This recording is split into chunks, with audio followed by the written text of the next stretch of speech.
Shaktimaan serial കണ്ടു കുട്ടി കെട്ടിടത്തിന് മുകളിൽ നിന്ന് എടുത്തു ചാടി എന്നത് വ്യാജ വാർത്ത ആയിരുന്നു എന്നതിന് തെളിവുണ്ട്.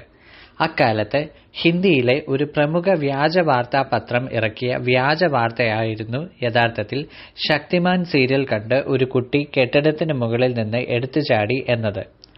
ആപത്തിൽപ്പെടുന്നവരെ രക്ഷിക്കാനാണ് ശക്തിമാൻ, അല്ലാതെ ശക്തിമാൻ ഒരു പരീക്ഷണ യന്ത്രമല്ല എന്ന ആശയമുള്ള ഒരു എപ്പിസോഡിലുള്ള സീനായിരുന്നു കെട്ടിടത്തിൽ നിന്ന് ചാടുന്നതായുള്ള അഭിനയം.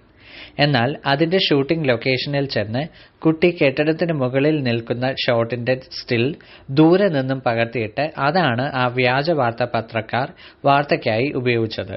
അതിന്റെ സത്യാവസ്ഥ പോലും അന്വേഷിക്കാതെ ഭാരതത്തിലെ വിവിധ ഭാഷകളിലെ ചില പ്രമുഖ പത്രങ്ങളും അത് അച്ചടിക്കുകയായിരുന്നു. ആ വ്യാജ വാർത്തയുമായി ബന്ധപ്പെട്ട് പിന്നീട് കോടതിയിൽ കേസ് നടക്കുകയും കേസിൽ മുകേഷ് ഖന്ന വിജയിച്ച് സത്യം തെളിയുകയും ചെയ്തതാണ്. എന്നാൽ അന്ന് ആ വിജയം റിപ്പോർട്ട് ചെയ്യാൻ ഇന്നത്തേതുപോലെ കാക്കക്കുട്ടിയിൽ കല്ലെറിഞ്ഞതുപോലെയുള്ള അത്രയധികം ചാനൽ മാധ്യമങ്ങൾ പിന്നാലെയില്ലായിരുന്നു എന്ന് മാത്രം. പിന്നീട് ശക്തിമാൻ സീരിയലിന്റെ ഒരു എപ്പിസോഡ് ടെലികാസ്റ്റ് ചെയ്യാൻ ദൂരദർശൻ ചോദിക്കുന്ന തുക ഒരിക്കൽ കൂട്ടിയതിൽ നിന്ന് 3 ഇരട്ടി അഥവാ ഒരുപാട് കോടിക്കണക്കിന് കൂടിയപ്പോൾ സാമ്പത്തിക ബുദ്ധിമുട്ട് കൊണ്ട് മുകേഷ് ഖന്നയ്ക്ക് ശക്തിമാൻ സീരിയലിന്റെ ടെലികാസ്റ്റ് അവസാനിപ്പിക്കേണ്ടി വരികയായിരുന്നു. കുറച്ച് പുതിയ എപ്പിസോഡ്സ് കൂടി ഷൂട്ട് ചെയ്യുന്നുണ്ടായിരുന്നെങ്കിൽ പോലും. എന്നാൽ കിട്ടിയ അവസരം മുതലെടുത്തുകൊണ്ട് കെട്ടിടത്തിന് മുകളിൽ നിന്ന് കുട്ടി വീണതിനെ തുടർന്ന് കേസ് ആയതിനാൽ ശക്തിമാൻ സീരിയൽ നിർത്തിവെക്കുന്നു എന്ന് വീണ്ടും ചിലർ വ്യാജ വാർത്തയിറക്കി. ഇതേക്കുറിച്ചെല്ലാം ശക്തിമാൻ തന്നെ പറയുന്നത് നമുക്ക് കേൾക്കാം. ഭീഷ്മ ഇന്റർനാഷണലിന് കൊടുത്ത ഇന്റർവ്യൂവിൽ അദ്ദേഹം പറഞ്ഞ വാക്കുകൾ നമുക്ക് ശ്രവിക്കാം. सोशल मीडिया पर एक जो न्यूज़ कई लोग ने वायरल करके रखा हुआ है पिछले 2-3 सालों से कि शक्तिमान फिर से आ रहा है, दोबारा शक्तिमान आ रहा है. वैसे ही इसके अपोजिट भी एक मैं सोशल मीडिया पर कई बार मैंने कई वीडियोस देखे हैं जिसमें कई लोगों ने ये बताने की कोशिश की है कि शक्तिमान बंद क्यों हो गया. अब ऐसे सेंसेशनल वे से पेश करते हैं कि हम आपको बताएंगे क्या रहस्य था कि शक्तिमान बंद क्यों हो गया. अब उनमें से मैंने जब कभी देखता हूँ तो नॉलेज उनको सिर्फ एक बात का होता है और बना के वो लोग उसको 20 लाइनें डाल देते हैं अपनी तरफ से दिखाने में. मैं चाहता हूँ कि ये बात मैं आज अपने दर्शकों को बता दूँ कि शक्तिमान क्यों बंद किया था मैंने 2004 में. Actually Shaktiman one of the most popular serials of the TV मैं कह सकता हूँ. महाभारत रामायण के बाद में अगर किसी और सीरियल को नाम दिया जाए तो शक्तिमान को दिया जाए. तो इसलिए मेरे को कोई प्रॉब्लम नहीं आया मेरी व्यूअरशिप में, मेरी टीआरपी में, मेरी एड में. इनफैक्ट शक्तिमान की वजह से ही मैंने अपनी कंपनी भीष्म इंटरनेशनल शुरू की है. हुआ दरअसल क्या था कि जब मैंने शक्तिमान सीरियल का प्रपोज़ल लेकर मैं जब दूरदर्शन पे गया था तो वहाँ के डीजी थे, उनको मैंने ये प्रपोज़ल दिया और उसको उनको सुनाया कि पहला इंडियन सुपर हीरो कंसेप्ट सुनाया. वो ऑलमोस्ट खड़े हो गए. बोला Mukesh very good idea, do one thing, you come on any of the Saturday morning, I will give you 104 straight. उस ज़माने में 26 एपिसोड दिया जाता था, 52 मुश्किल से दिया जाता था.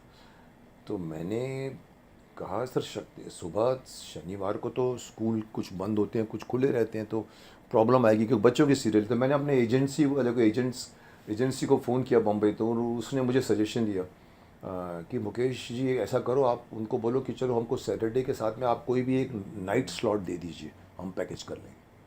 ये बात लेकर मैं पहुंचा डीजी के पास में. डीजी उतर रहे थे तो मैं उनके साथ लिफ्ट में उतरा, गाड़ी में बैठ के बात हुई और उन्होंने कहा, मैंने कहा सर मुझे कोई भी एक नाइट दे दीजिए.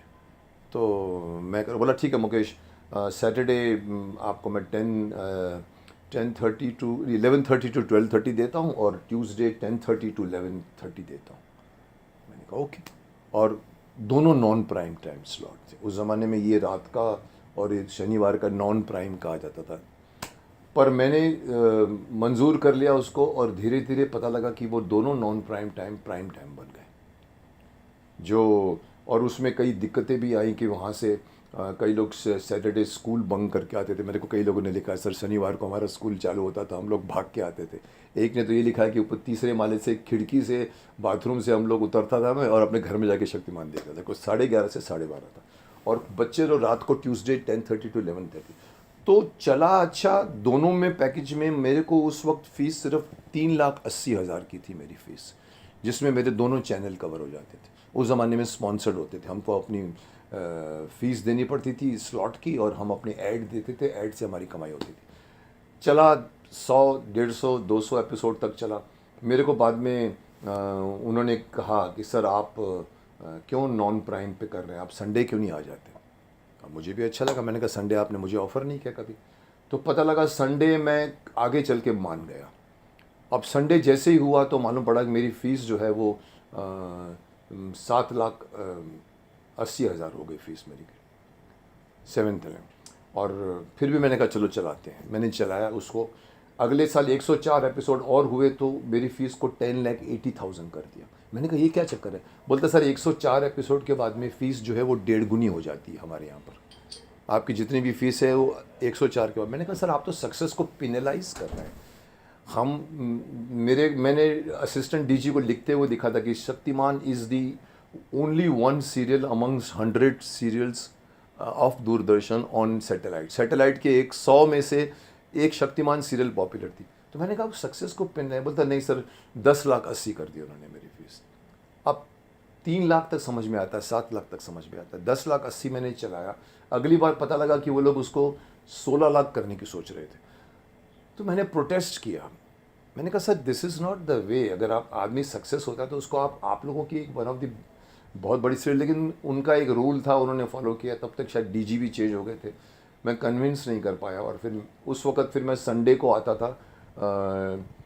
संडे मैंने आर्यमान भी साथ में डाल दिया था, अगर आप लोगों को याद होगा। मेरा 12 से 12:30 तक आर्यमान आता था, 12:30 से 1 तक मेरा शक्तिमान आता था।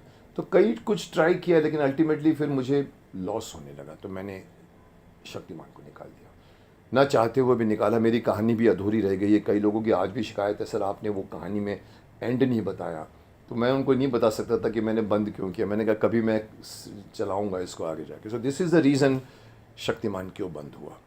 कोई ऐसा नहीं है। कई लोग ये लिखा करते हैं कि भाई बच्चे गिरते थे, पढ़ते थे, इसीलिए शक्तिमान को बंद करना पड़ा। ऐसा कुछ नहीं था। जो बच्चे गिरते थे, पढ़ते थे, एंड में ये भी प्रूव हुआ था कि शक्तिमान नॉट गिल्टी, उसकी जो रीज़न्स थे। So this was the reason मुझे शक्तिमान बंद करना पड़ा 2004 में। लेकिन बाद में मैंने उसको और चैनलों पे चलाया, सन टीवी पर, उड़िया टीवी पर, तमिल, तेलुगु, मलयालम में चला, इवन भोजपुरी में शक्तिमान, ये सब रिपीट हुए हैं। अब लोग मुझसे पूछ रहे हैं शक्तिमान का सीज़न 2 कब ला रहे हो। मैं भी उतना ही इंतज़ार कर रहा हूँ जितना आप लोग इंतज़ार कर रहे हैं। तो हो सकता है बहुत जल्द हम मिलेंगे शक्तिमान सीज़न 2 को लेकर।